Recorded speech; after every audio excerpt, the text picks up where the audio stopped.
I want to talk today about solvents, blending colour pencils with solvents. I want to both talk about when I would use solvents, so why I would use them, but also run through the kind of general process. So first off, there's kind of two main situations when I would use solvents. First off, I find it helpful to use them on a background.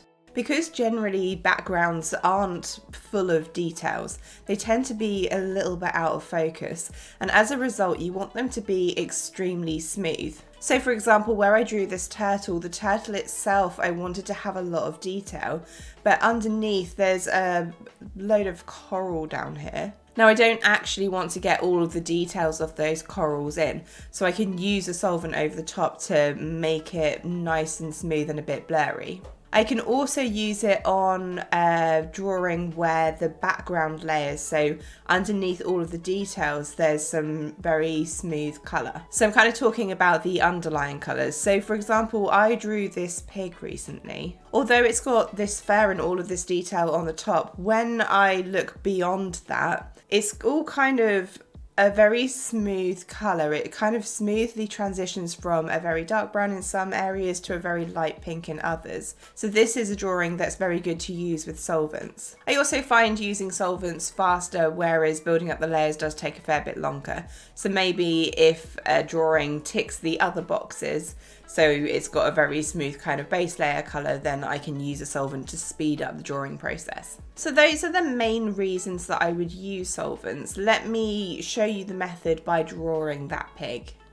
Now the first thing I need to make sure is that I'm getting a decent amount of pencil down on the paper. In order for the solvents to be able to work, I need to give them a decent amount of pigment to be able to blend. So on this pig, I started with the two most prominent colours, that's quite a light pink and quite a dark brown. And very quickly I was able to put down some of the very basic shapes, so it at least to begin with did look like a pig. Now the most important thing here was that I didn't worry about putting down any sort of detail. So all of the fairy texture on the pig's forehead, I don't want to put that down because it'll end up just getting covered up. It'll end up becoming all blurry and I'll have to redo it anyway. So once I got down the two main colours on the pig, I could then from there begin looking at any other underlying colours I could see.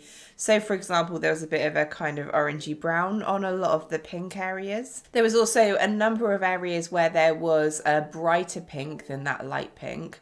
And I could also see a lot of a kind of bluey purple as well as a grey. So I could keep adding these colours in and it was gradually building up the base of the pig. As I say, it's so important to get a decent amount of pigment down or it's literally not going to work, the blending won't work. So once I built up a lot of those colours, I could then also move on to a very dark grey, the dark sepia, to put on the final few darker contrast areas like on the pig's eye. And by the time I've done this, I would say that I had enough pigment down to blend. Now I'm not in this video going to go into detail on the different solvents you can use. I used Zest It and I blended using a paintbrush. Now the most important thing here is that you don't want to use absolutely loads of solvent. Generally speaking, what I do is put a little bit of solvent on my paintbrush, then wipe it on the side of the bottle and then I use it from there. I don't want my paintbrush to be dripping. And I generally start in one area at a time. So for example here I started on the forehead. I could put some of the solvent over the whole of this area and then I could start working out from there onto the eyes, for example. Now you don't want to use too much solvent because it ends up kind of bleeding out from the edges of the drawing. You end up with a wet, murky looking mark. But you also don't want to use too little because it simply won't do anything. It is, however, better to use too little than too much. So I work my whole way around the pig section by section. And you can see what a massive difference it's making the colours look much more vibrant. I would say that this is most obvious on the blue areas around the pig's snout, as well as on the very dark brown areas.